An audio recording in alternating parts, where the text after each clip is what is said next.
Boa noite, professor. O senhor está sem áudio. Agora sim. Obrigado, Ezequiel. Então, nós vamos iniciar a gravação da aula e eu estou preparando já da aula passada o link para o vídeo da aula passada. Eu vou gravar no YouTube, também desse aqui. Né? Eu mandei pelo WhatsApp uma listinha de exercícios que eu acho que nós podemos discutir um pouquinho hoje já, né? O tema de hoje é a parte da análise conformacional dos anéis de 6, mas talvez nós tenhamos um tempinho para dar uma discutida naquelas questões que estão lá. Tá? Então,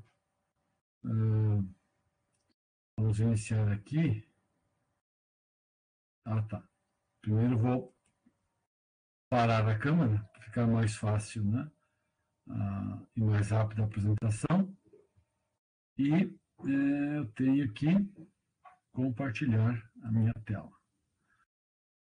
Minha tela para compartilhar tem que ser a tela cheia, essa aqui. Aqui, maravilha. Ok. Enxergam até o slide? Sim. Muito bem, obrigado aí. Ok, da aula passada, então nós iniciamos a discussão da análise conformacional de anéis de 6 átomos. Aqui, no caso, é representado, né, pelo ciclo Lexano. Note o seguinte, né, que na discussão da estereoquímica conformacional, você pode buscar qualquer tipo de molécula, né? E desde inorgânica até moléculas orgânicas e materiais inorgânicos, né? E também dentro da química orgânica, por exemplo, você pode pegar o benzeno como referência e, discutir o aspecto conformacional dele. Mas o que acontece com o benzeno? O benzeno é uma molécula plana, né? É uma molécula planar e ela é rigorosamente um hexágono. Então, a forma do benzeno sempre será assim. Tá, você pode torcê-la, né? Você pode tornar ela mais dobrada, menos dobrada, mas quando se deixar no repouso, em que as energias, as distâncias, os ângulos se ajustam, a molécula será sempre planar, né? Mas já para o ciclo hexano, que é o nosso caso de estudo, a fórmula plana do ciclo hexano, ela é desenhada assim, né? Então parece ser um hexágono.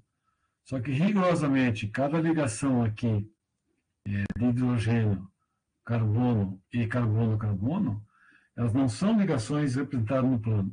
Então, cada átomo de carbono é um carbono cuja a geometria, cuja hibridização, né, ela é sp3.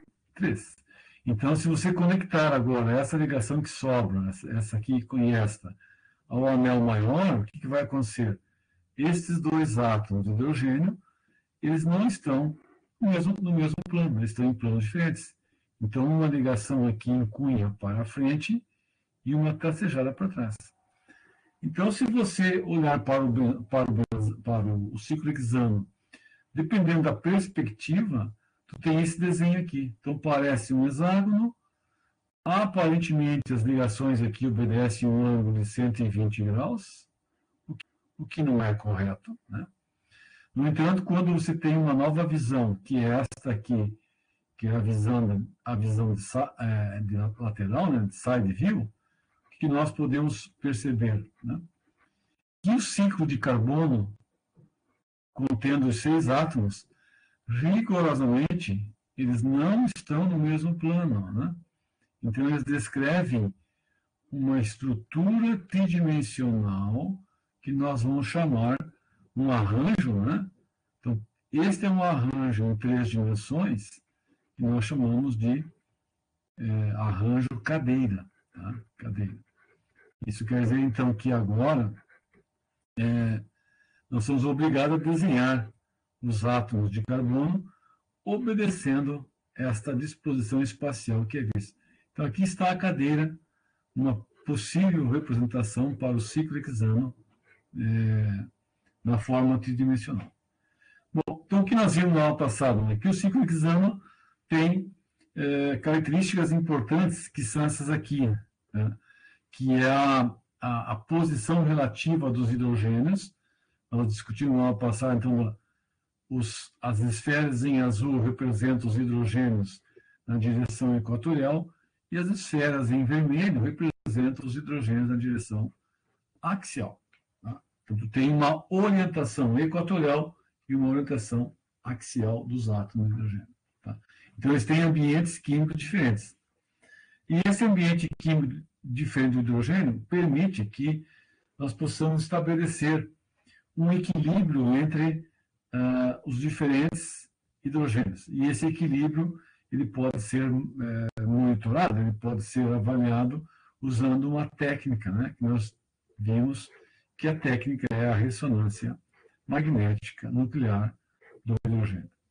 Então, o núcleo de hidrogênio ele é usado, né, ele é magnético, e a técnica faz uso desse átomo para quantificar, né, as populações dos isômeros. Em relação ao ciclo hexano, nós temos os isômeros em que o substituinte está na posição axial e posição equatorial. E aí nós comentamos que o termo 1,3-diaxial interaction, diaxial interaction, é a forma mais clássica de nós explicarmos as atrações ou as repulsões que acontecem no ciclo hexano. Então, é a tensão 1,3-diaxial. O que é essa tensão? É quando tu tem os substituintes, todos eles na posição axial, e as esferas, elas se repelem, né? Porque são núcleos, e cada núcleo tem uma carga positiva. Então, a distância de um em relação ao outro é exatamente de um átomo, do primeiro ao terceiro átomo. Aqui é a mesma coisa, do primeiro ao terceiro. Então, por esta razão é 1,3-diaxial, a tensão 1,3-diaxial. Tá? E essas ligações elas são eclipsadas aqui, ó. Elas estão eclipsadas, né? Porém, a distância é 1,3. Então, é o volume delas que importa. E, sendo o volume, nós vamos chamar de impedimento aglomeração estérica, né? Que é o steric counting. Ok? Então, sempre nós teremos um equilíbrio entre duas conformações. Aqui, como referência, o metil ciclohexano. Então, para o metil ciclohexano, você pode descrever uma conformação com o grupo metila axial e o hidrogênio equatorial. Quando o equilíbrio conformacional é estabelecido, a inversão do anel, ou o termo inversão do anel, ocorre, e este grupo passa para a posição equatorial e o hidrogênio posição axial. Então, veja que a repulsão é maior aqui, este átomo com este grupo, enquanto que aqui é hidrogênio com hidrogênio. Né? Então, tu tem uma repulsão menor aqui. Significa que a conformação axial e a conformação equatorial vão popular a substância, né? Uma solução, o líquido, né? O ciclo hexano, vão popular na fase condensada ou na fase gasosa. Né? Em fase gasosa, tu tem, digamos, as duas conformações, a axial e a equatorial. Só que elas não são iguais. Então, a razão entre o isômero equatorial e o isômero axial é diferente de um. Né? E essa razão aqui, na verdade, é a constante de equilíbrio. Então, a constante de equilíbrio você vai conseguir a partir da técnica de ressonância magnética nuclear. Né? Então, usando a ressonância, você vai obter um espectro, do espectro dois sinais, você faz a integração dos sinais, a área abaixo do sinal te dá as populações. Então, vamos supor que aqui é o E e aqui é o A razão entre E e A te dá a constante de equilíbrio.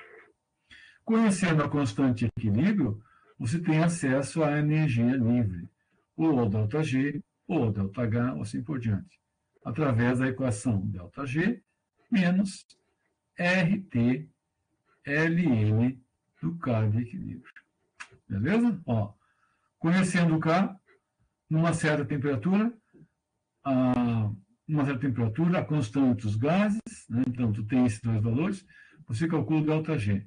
Então, para este equilíbrio do metil ciclohexano, o favorecimento, né, do isômero equatorial é da ordem de 1,7 quilocalorias por mol. Tá? Então, uma revisãozinha para ficar bem claro isso. Né? Então, sempre usar esta frase, né, para justificar a preferência de um isômero sobre o outro. É o volume deles, né, que eles sofrem interferência entre si. Quanto maior é o volume do substituinte na posição equatorial, axial, maior a repulsão aqui, ó, tá? Maior a repulsão aqui. E aí não tem jeito. Então, nós vimos que nessa tabela aqui, nós temos um conjunto de substituintes, observem todos, né? Ó, todos são diferentes do hidrogênio e todos eles colaboram com algum valor para a repulsão. Uns mais, outros menos, não importa. O que importa é que o aumento do volume, então, se o raio tem um substituinte de raio, digamos, numa certa dimensão, e agora o substituinte tem um raio muito maior, né? Então, a repulsão, por exemplo, essa aqui é maior, vamos imaginar desta aqui. Né? Então, o substituinte metila, a repulsão fica da ordem de 3,8 kJ. Quando tem uma butila, a repulsão pula para 11, quase 12. Então, se nós arredondarmos, se isso aqui for 4 e aqui for 12, né, a repulsão será 3 vezes maior com o tec-butil ciclohexano, que é o caso aqui em cima. Ó, tá? Então, numa situação desta, o cabo de equilíbrio é totalmente deslocado na direção, o equilíbrio, né, é deslocado totalmente na direção do isômero de maior estabilidade, que é o grupo tec-butila equatorial. Neste caso, somente neste caso, nós usamos a terminologia lock conformation. Né? Lock conformation. Por quê? Porque a palavra lock indica o cadeado, né? Você trava, né, a fechadura, né, e ela não abre. Ela só abrirá se você tiver uma força com a chave. Então, essa conformação aqui, ela fica nessa maneira aqui. E é muito tranquila de se observar, né? Porque, olha só, vamos supor que tem aqui o hidrogênio. Tá? Tá aqui o hidrogênio. É uma esfera pequena. O raio é menor do que o raio do grupo tec-butila. O grupo tec-butila tem um raio muito grande comparado com o hidrogênio. Então, a repulsão que acontece aqui é enorme. Então, este arranjo aqui, em que nós teremos o grupo tec-butila axial, ele não é aceito, né? Ele não acontece, ele não é observado. Né? Então, as populações desta molécula, elas são 100% do grupo, né, na posição equatorial. Ok? Bom, o que acontece quando nós migramos para ciclohexano de substitutos? Então, exemplos aqui. Tá? Isômeros 1,2, isômeros 1,3, isômero 1,4 e assim por diante. Tá? O que nós temos ali? Tem que cuidar aqui essa nomenclatura, né? Porque existe o isômero 1,2, o 1,3 e o 1,4. Né? Então, o isômero aqui é mostrado cis, 1,3 e o trans, 1,3. O que significa trans e cis? Quando você tem a fórmula plana do ciclo hexano 1,3. Então, vamos supor que se desenhou esse aqui. Ó. os dois grupos metilas para frente. Então, para frente, tem a relação espacial entre os dois é no mesmo plano. Então, isso aqui é cis. O que é o trans? O trans, tu tem, então, agora os grupos opostos. Então, vamos imaginar um CH3 aqui para frente e o outro aqui para trás. Então, a ligação cheia se aproxima do observador e a ligação pontilhada se afasta. Este é o isômero trans. Então, é um descritor da estereoquímica relativa. Tá? Relativa. Cis-trans. Então, observe que o isômero cis, você traça uma linha imaginária aqui, ó, né? Ó, você pega os dois carbonos de referência aqui, ó, tá? Então, esta linha imaginária divide um plano imaginário. Acima do plano as duas metilas e abaixo os dois hidrogênios. Por isso que os dois grupos estão do mesmo lado. Então, esse isômero cis. Pega agora aqui o trans. Ó. Hidrogênio equatorial e hidrogênio axial. A linha de referência une os dois carbonos. Então, acima dessa linha de referência, o CH3 e o hidrogênio. Abaixo, o CH3 e o H. Então, os dois aqui estão opostos. As duas metilas opostas. Isômero trans. Muito bem. Então, no equilíbrio conformacional, no isômero cis, as duas metilas na posição equatorial, quando a inversão conformacional se dá, as duas metilas ficam axiais. O que nós sabemos? Que entre dois grupos, a preferência axial é a que torna a molécula mais instável. Por essa razão aqui, né, as energias. Então, nós não temos a expectativa, né, de que o isômero equatorial possa ser transformado numa maior proporção para o isômero axial, é o inverso. Então, o equilíbrio é na direção do isômero equatorial. Tá?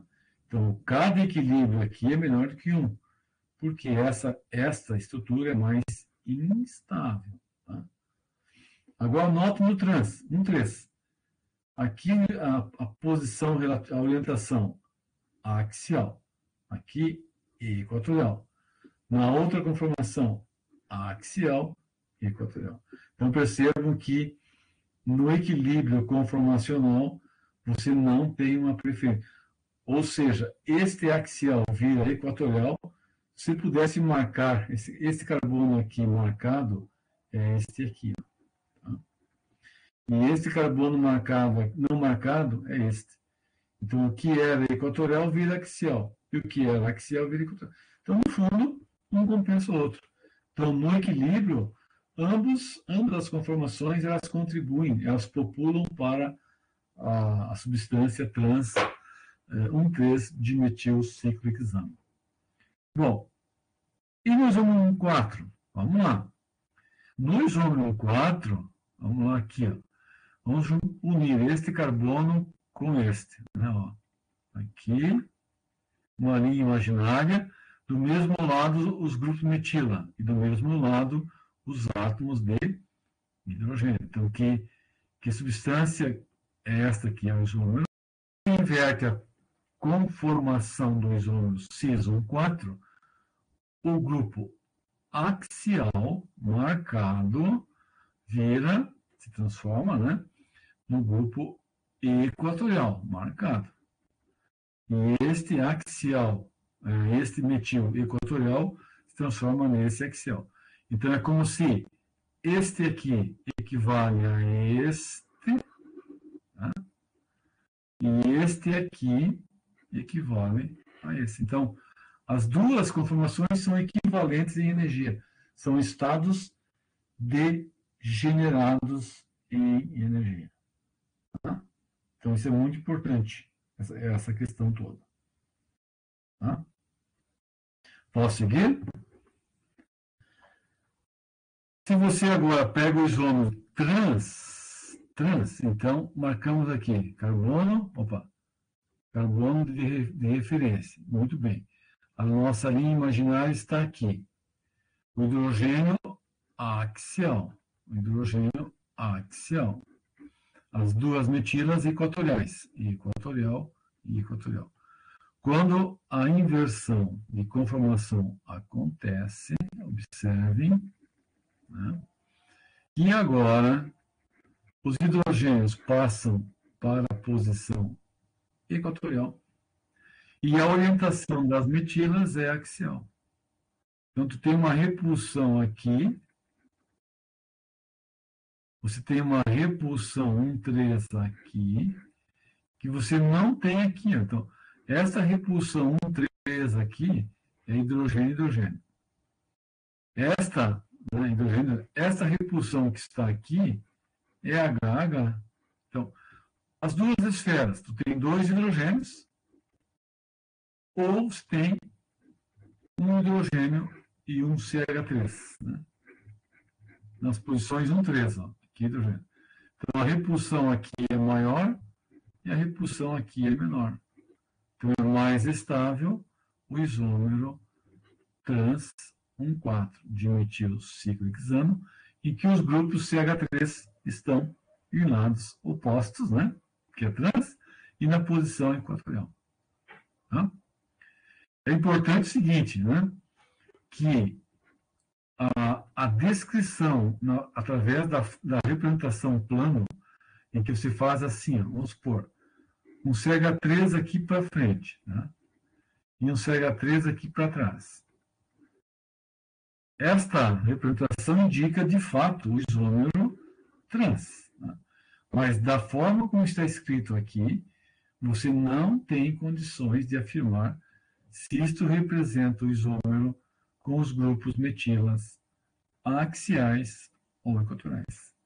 Você é obrigado a descrever isso na forma KD. Por isso que a análise conformacional, se você atribui ela, né, como sendo uma análise da representação em três dimensões, relativo, não é absoluto. Tá? Ok? Posso seguir? Sim. Vou pegar um copo d'água, só um minutinho.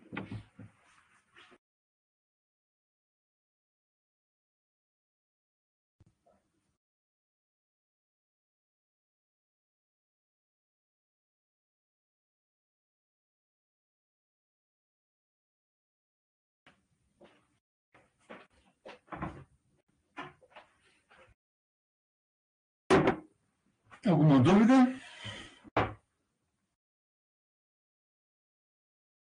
Alô? Não no momento. Né? Não, professor. Tá. Oi. Uma dúvida é sobre a questão do axial e do equatorial. Eu não entendi muito bem como tu identifica cada um deles. Cada um deles? Como que tu sabe que tu tem um isômero o conformo equatorial e axial, é isso?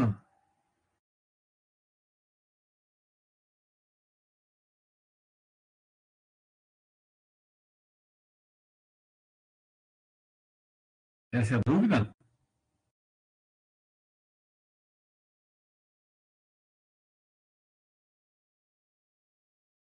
Ah, tá. Tinha alguém que estava tentando entrar e não conseguia. Né? Então, Acho que meu áudio tinha travado. Mas sim, essa é a minha dúvida. como é que se identifica o isômero, né? É que, tipo assim, eu entendi a questão do tris e do cis e do trans, mas eu não identifiquei como que eu vou saber qual é axial e qual é equatorial. Tá. Então, olha só, vamos voltar aqui. Né? Tá enxergando o slide, né?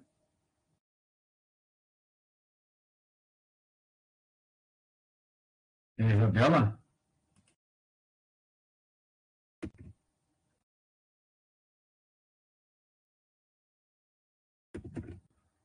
Isabela?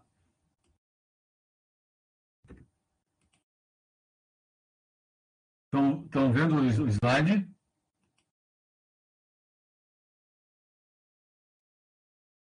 Alô?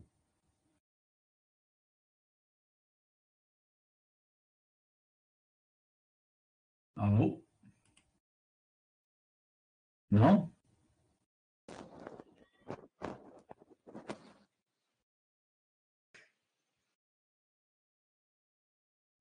Ok, então deixa eu voltar aqui. Oi, Sor, desculpa, o meu áudio tá bugando muito, eu clico para abrir, ele não abre, enfim, mas eu não tô vendo o slide.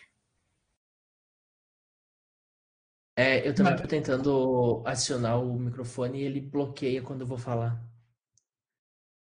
Tá, mas eu quero saber se vocês estão enxergando a tela, né? Porque se não enxergar a tela não tem jeito, né?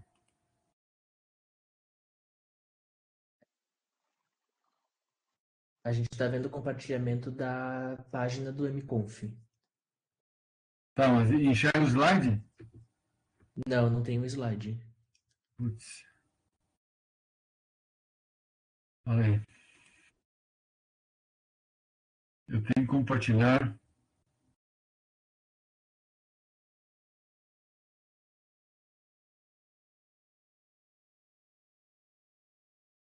Tela cheia.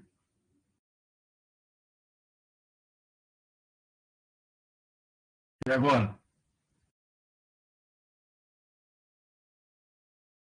Tá Agora, aparecendo por baixo da página. Agora foi, agora tá os slides. agora abriu. Ah, e agora aparece o slide. Sim, Em branco. em branco. Tá. Uma tela em branco. Então, a dúvida, Isabela, é como diferenciar um isômero equatorial e axial. É isso, Isabela? É isso sim. Tá. Então, olha só. O ciclo hexano na fórmula plana é tradicional, é um hexágono, né? E você descreve, vamos pegar, por exemplo, 1,2, tá? 1,2. Vamos supor que se queira descrever o 1,2 de metil. Se você descreve 1,2 de metil com esta representação aqui, em que os grupos estão para frente, a ligação cheia, né? E os hidrogênios para trás, este é o isômero cis. E você pode escrever o outro isômero, que é o isômero trans. E aí simplesmente você inverte o CH3 para frente e CH3 para trás. Muito bem. Então, são isômeros, né, em que a orientação relativa dos grupos, ora é do mesmo lado, ora é do lado oposto. Então, são isômeros cis e trans. Só que nós sabemos que o ciclo hexano, ele assume no espaço uma forma, um arranjo que nós chamamos de cadeira, que é esse arranjo aqui. Tá? Então, se pode desenhar desta forma, ou se pode desenhar desta forma. Tá bem. Agora, o que acontece? Cada átomo de carbono é um híbrido sp3. Né? Então, neste carbono aqui, por exemplo, tá? E nesse carbono aqui, como é que se vai descrever as duas ligações que faltam? Então, você não pode, vou descrever uma ligação assim, uma assim. Não tem jeito. Esse aqui, para cá e para cá. Não é. Tem que imaginar que o carbono, ele tem uma certa orientação espacial, que é isso aqui, ó. Ele é um sp3, tá? Ele é um sp3. Então, rigorosamente, isso não é aceitável. Então, olhando aqui para essa forma, que eu não estraguei ela. Então, você vai desenhar uma ligação para baixo, no sentido vertical, e uma no sentido mais horizontal aqui, ó. Isabela, tá? Carambas. Aqui, né? Ó. Então, isso que importa. Se você pegar esse carbono aqui, uma ligação para baixo e uma aqui mais à direita. Se pegar esse carbono, um para cima, tá? E aqui você não vai em linha reta. Tu tem que jogar a ligação um pouquinho mais à direita ou um pouquinho mais à esquerda. Muito bem. Então, esta orientação aqui vertical, ou esta orientação aqui, ou esta aqui, ou ainda esta aqui de trás, né? As verticais, 1, 2, 3, 4, 5, 6. Todas elas descrevem a orientação relativa desses átomos na direção axial. Entendido? Sim. Agora, você quer descrevê-los na orientação equatorial. Então, equatorial 1, 2, 3, 4, 5, 6. Então, aqui tem um hidrogênio, 2, 3, 4, 5, 6.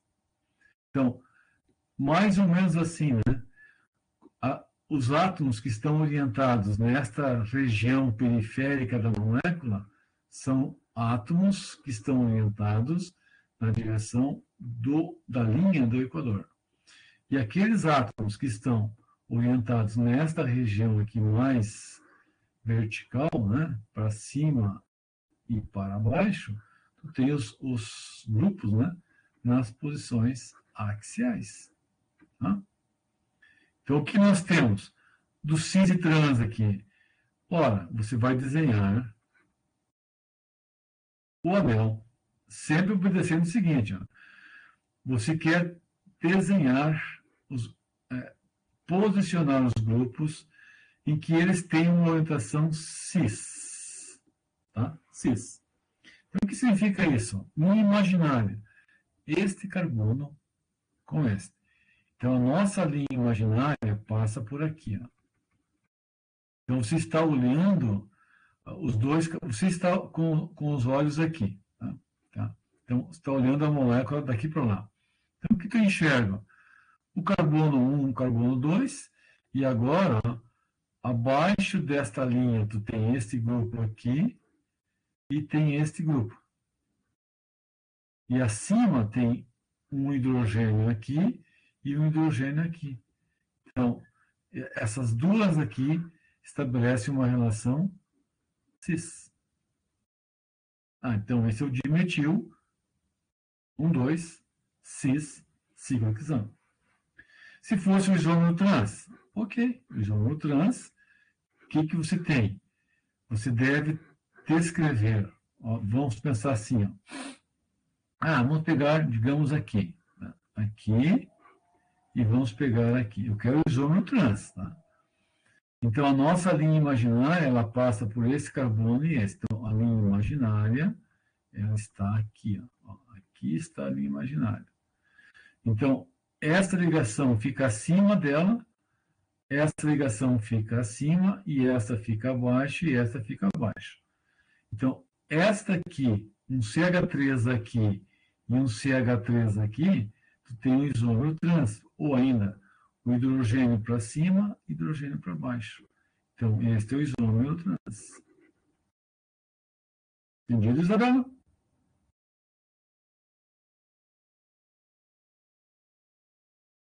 Ok?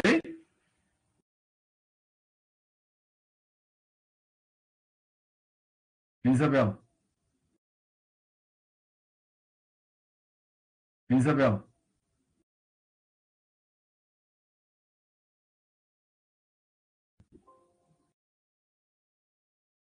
Entendido? Oi? Entendido? Sim. É que o meu. Não sei por que o meu microfone não tá querendo abrir sempre que eu clico. Não, tranquilo. Mas deu me entender, sim. Agora, olha só. Vamos lá. Vamos fazer uma brincadeirinha aqui. Vamos supor que nós temos um composto hexafluor, ó, hexafluor 1, 2, 3, 4, 5, 6. Todos os flúor do mesmo lado. Então, ele é o todo cis, concordam comigo? é o chamado de all cis. Ok, nesta representação é tranquilo enxergar isso. Claro, e agora os hidrogênios estão para trás. Não? Então, para cada átomo de carbono, você desenha o hidrogênio para trás. São 6. Tá? Mas, na conformação cadeira, tá? O que nós temos que observar? Cada átomo de carbono que tem um átomo de flúor, e os átomos de flúor, entre si, eles guardam uma relação cis. Então, ó, 1, 2, cis. Então, vamos supor, se você desenhar um flúor equatorial e um hidrogênio axial, no carbono vizinho, você não pode desenhar o hidrogênio para baixo. Você não pode colocar o H aqui. Tem que ser o átomo de flúor aqui. Então, o H não pode ser posto aqui. Então, o H tem que estar aqui. Por quê? Porque a linha imaginária está aqui. Ó, né? Então, para cima tem hidrogênio. Para cima o hidrogênio. Beleza. Então, esse é o cis. Ou, para baixo o flúor, para baixo o flúor. Agora, o próximo carbono. O próximo carbono está assim. Ó, e é o isômero cis. Então, se é o isômero cis, o flúor está aqui. O H está aqui. Então, este hidrogênio com este do mesmo lado. Próximo carbono.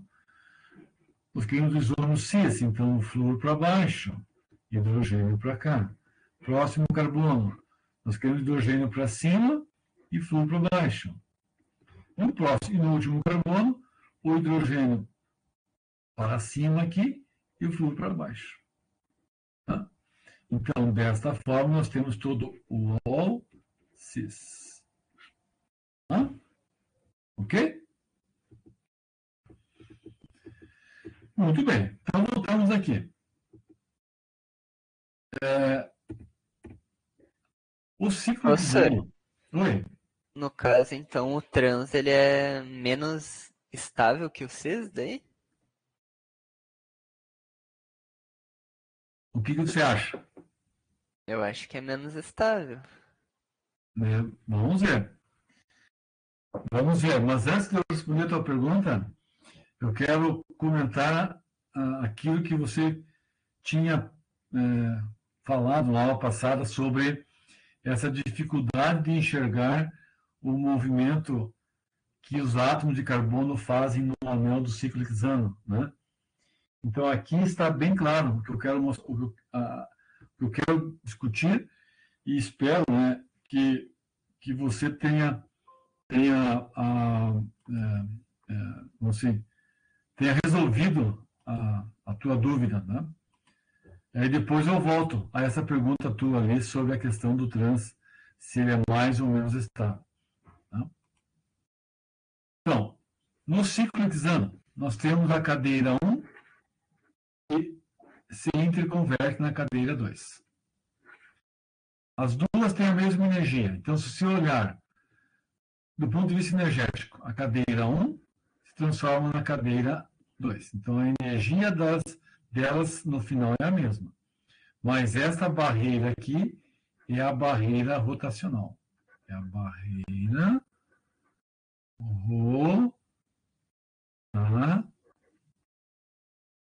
rotacional. Tá? É o quanto custa, né? O quanto custa para os átomos se moverem para passar de uma para outra. Então, o que acontece no ciclo hexano? Né? Ele tem uma forma cadeira. Tá? Uma forma cadeira. Vamos lá. Com cuidado aqui, com bastante atenção. Ó. O hidrogênio A e o hidrogênio E, axial e equatorial. O que acontece quando o ciclo hexano começa o seu movimento, o seu circuito, né, conformacional? O carbono 1 e o carbono 2, tá? E o carbono 4. Vamos marcar lá o hidrogênio 4 e o hidrogênio 4'. Tá? Então, este carbono aqui irá descer e, ao descer, ele vai ficar, observe o que vai acontecer com ele, ele vai ficar desta forma aqui, ó. desta forma aqui, ó. Ele vai ficar uma espécie de quase um pentágono. Carbono 3, carbono 2, carbono 1, carbono 4, carbono 5 e aqui o carbono 6. Deixa eu apagar esse aqui. Carbono 6. E os hidrogênios estão aqui. O hidrogênio 4 e o hidrogênio 4'. Tá? Notem que estes carbonos têm aqui o hidrogênio equatorial, o hidrogênio axial, tu tem esse hidrogênio aqui, tu tem esse hidrogênio aqui e tu tem esse hidrogênio aqui. Então, eles têm uma repulsão muito forte aqui. E essa repulsão é o que faz o aumento significativo da conformação cadeira para a meia cadeira. E essa diferença é da ordem de 5,5 quilocalorias. Desculpa, 10 quilocalorias, né? É o arranjo mais instável que tem para o ciclo hexano. E depois, então, esta meia cadeira, ela vai se transformar lentamente no que nós conhecemos. Então, você desce o carbono 2, forma essa meia cadeira e agora o carbono 1 vai subir. O carbono 1, ao subir, ele vai ficar assim, ó, tá? Ele vai ficar desta forma aqui. E o hidrogênio E fica aqui. E o hidrogênio A fica aqui. Enquanto que o hidrogênio 4 está aqui e o 4' está aqui. Tá? Então, percebam que lentamente o hidrogênio A vai se modificando, vai subindo, e o hidrogênio E também. Tá? Agora, o que vai acontecer do outro lado? Então, aqui o carbono 1, agora o carbono 4. Ele faz a mesma coisa do carbono 1. Ele vai descer, esse carbono aqui vai descer, e ao descer, atenção agora, né? É a mágica, né? Ao descer, ele fica assim, ó. Então, o hidrogênio 4, o hidrogênio 4', né? 4', e esse hidrogênio aqui, que é o E, e aqui o hidrogênio A. Então, veja que esta é a outra semicadeira que está aqui. E que no final, a conformação, a inversão acontece. O hidrogênio E está aqui. Este é o E, que era E, e que agora virou A. E este A virou E. Entendido? E aqui embaixo, o 4' e o 4. O 4', ele virou axial e o 4 equatorial. Compara. Axial está aqui, equatorial está aqui. Equatorial, axial. Aqui, equatorial, axial. Axial, equatorial. Então, a análise conformacional do ciclo hexano, ela prevê alguns arranjos. Cadeira, são as mais estáveis. Cadeira 1, cadeira 2. A meia cadeira é a de maior instabilidade, dos dois lados. Depois tem a conformação barco e barco torcido. Então, esse equilíbrio existe para o hexano. Tem jeito. E aqui eu fiz um desenho meu com os hidrogênios em azul e vermelho, mostrando o movimento para cima e para baixo, para cima e para baixo. De que maneira a cadeira 1 é transformada na cadeira 2, ou 3, ou 4 aqui, né? De que maneira essa conformação se transforma nessa, em que o hidrogênio vermelho equatorial vira hidrogênio axial, e o azul axial está na posição equatorial aqui. De que maneira? Desce, sobe. Então, tu tem a meia cadeira aqui, meia cadeira. Depois o barco torcido. Depois o barco torcido, a meia cadeira invertida, agora aqui, né? Ó, invertida. Então, 1, conformação cadeira. 2, conformação meia cadeira. 3 barco torcido e 4 barco. Tá? Então, isso aqui é de autoria nossa. Tá? Nossa, ok? Para vocês entenderem bem isso aí. De qualquer modo, o que mostra? Que os hidrogênios, 6 deles, e mais os outros 6, eles sempre estarão em ambientes axiais ou ambientes equatoriais. Isto é o normal para um sistema, para um ciclo hexano que é estudado usando, né, a técnica de ressonância magnética nuclear do núcleo de hidrogênio. Ok?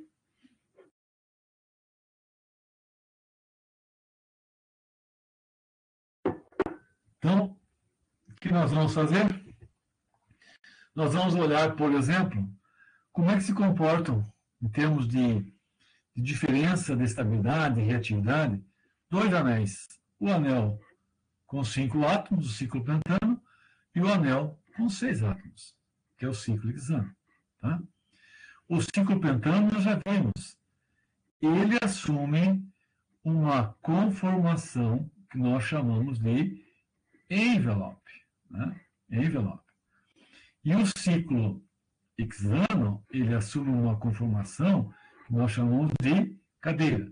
Observem que, se você quiser pegar o ciclo pentano e converter no hexano, você apenas adiciona um carbono aqui, ó, né? Ó, faz um tracejado e imagina um átomo de carbono nesta posição. Então, o ciclo pentano tem, por exemplo, aqui, ó, um hidrogênio aqui, tá? E tem este hidrogênio aqui. O ciclo hexano tem o hidrogênio aqui, né? E este hidrogênio, e esse hidrogênio aqui. Qual é a diferença entre eles? Ora, a diferença é que o ângulo diedro para o ciclo hexano é de 60 graus. E para o ciclo pentano, o diedro é menor do que 60 graus. E ele é representado aqui em cima. Ó. Este ângulo θ é menor do que 60 graus. E este ângulo θ aqui é exatamente de 60 graus. Então, quem é mais estável? É sempre o ciclo hexano.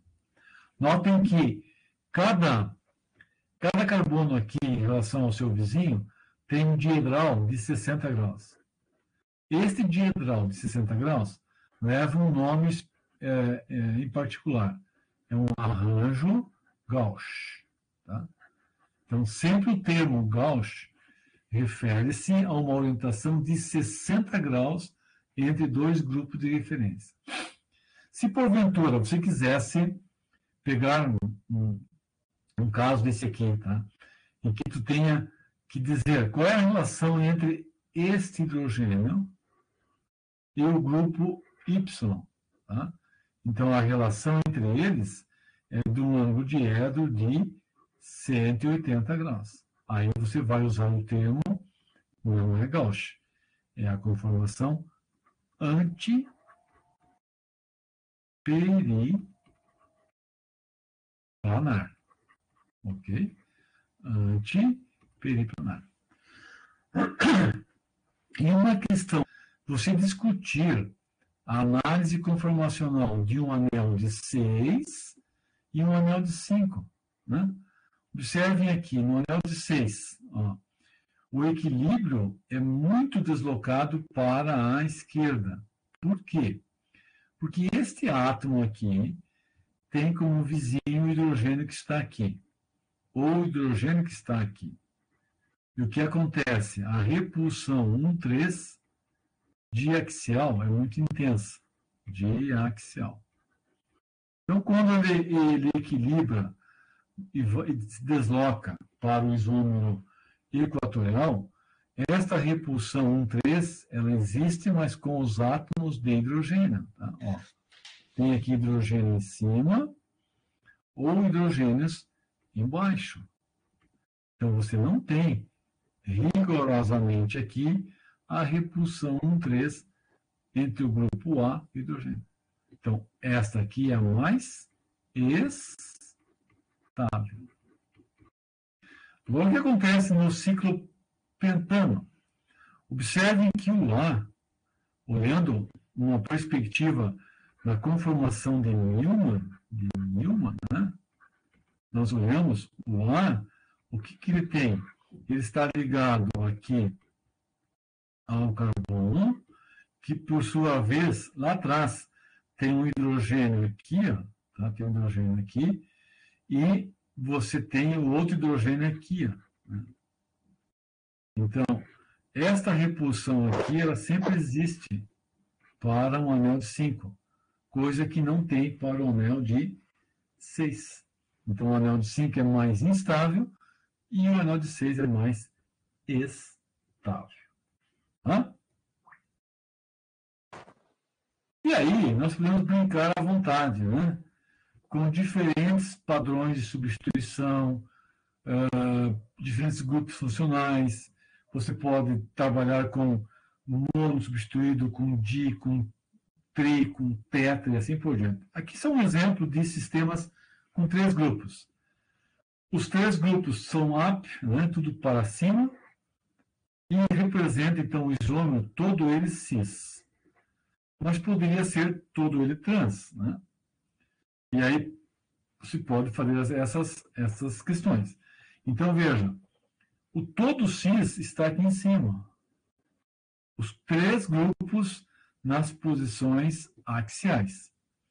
E os 3 hidrogênios equatoriais. Ok. Professor, Ah, eu me perdi então. O cis, ele não é um grupo na posição axial e o outro na equatorial? não. O cis é simplesmente uma relação em que 2 grupos estão do mesmo lado. Só isso. Tá. Que pode ser axial, que pode ser equatorial. Note aqui, ó, aqui no exemplo que tem os 3 grupos. Quando você faz o equilíbrio conformacional, você não muda o isômero, tá? Os 2 continuam sendo cis. Os 2 são cis. Por quê? Ora, pensa naquela nossa brincadeirinha. O nosso eixo de referência é esse aqui, por exemplo. Então, do mesmo lado, o CH3 e o bromo. Que isômero é esse? Cis. Olhamos aqui, ó. Nossa referência está aqui. Do mesmo lado, o CH3 e o bromo. Que isômero é esse? É o cis. Só que, claro, esta conformação cis tem os 3 grupos axiais e nesses os 3 grupos são equatoriais. Então, o equatorial é mais estável e o axial é o mais instável, é o mais impedido. Tá? E aí, como referência aqui, ó, né, nós temos 2 grupos para cima e um para trás. Então, aqui tu tem a relação cis e aqui a relação trans. Como é que se monta em termos de cadeira? Na conformação cadeira. Você está enxergando os 2 grupos voltados para você, voltados para o observador. Então, o que tu pode fazer? Ó? O OH e o CH3 para cima. Então, você está observando a molécula daqui. Ó. O teu olho está aqui. Então, tu enxerga os 2 grupos que se aproximam do observador e os 2 hidrogênios que se afastam. Então, aqui tu tem a relação, essa relação aqui é cis. Mas agora, a hidroxila e a metila em relação ao bromo é o oposto. Então, se é o oposto, o hidrogênio está para cima e o bromo está aqui. Tá? Então, o bromo é equatorial aqui, a metila é axial e o OH é axial. Esta aqui, eu não quero dizer que ela é a mais estável, né? Eu apenas quero dizer que tu tem 2 grupos cis, hidroxila e metila, e em relação ao bromo, os 2 são trans. Se você quer discutir quem é mais estável ou menos estável, nesse caso, mais ou menos assume o seguinte: quanto mais grupos nas posições equatoriais, mais estável a molécula. Então, tu poderá dizer o seguinte, que este equilíbrio conformacional, ele é governado, né, por por este arranjo dos átomos aqui. Ó. O bromo axial, porque aqui ele está equatorial, a metila equatorial e o hidrogênio axial, e neste carbono do OH, você vai colocar o hidrogênio axial e o grupo OH na orientação equatorial. Então vamos lá, ó. A nossa brincadeirinha é ter um eixo de referência no mesmo lado cis. Um eixo de referência, aqui, ó, de referência, né? Então, em lados opostos, hidrogênio e hidrogênio, ou BRCH3. Então, aqui é o trans, aqui é o trans, e da mesma forma aqui seria trans, ó. Um eixo de referência, do mesmo lado, hidrogênio e bromo, hidrogênio OH. Então, também aqui é trans. Então, são duas conformações, a conformação A, conformação B, que populam esse composto aqui. Mas a conformação B é mais estável que a conformação A. Tá? Então depende do um referencial, não é que nem nos abertos, que seria uma só, tipo cis e trans. Aqui dependendo do eixo, vai ser diferente. Sim, mas mesmo nas abertas, lembra que mesmo nas abertas, tu tem tem vários conformos que contribuem, né, Henrique? Então, assim, as moléculas orgânicas, elas têm liberdade para assumir qualquer tipo de conformação. Isso é liberdade. Mas algumas elas não assumem. Por quê? Porque se tornam muito instáveis. Então, elas não preferem. Tá? Em uma condição normal, temperatura ambiente, em que você não força o sistema, elas vão ficar, digamos, em níveis energéticos de menor energia possível e ficam só rotacionando entre elas, né? Elas não assumem posições mais energéticas, tá? Bom, vamos fazer um intervalinho, são 19h34, voltamos às 19h45, tá bem? 10 minutinhos de intervalo.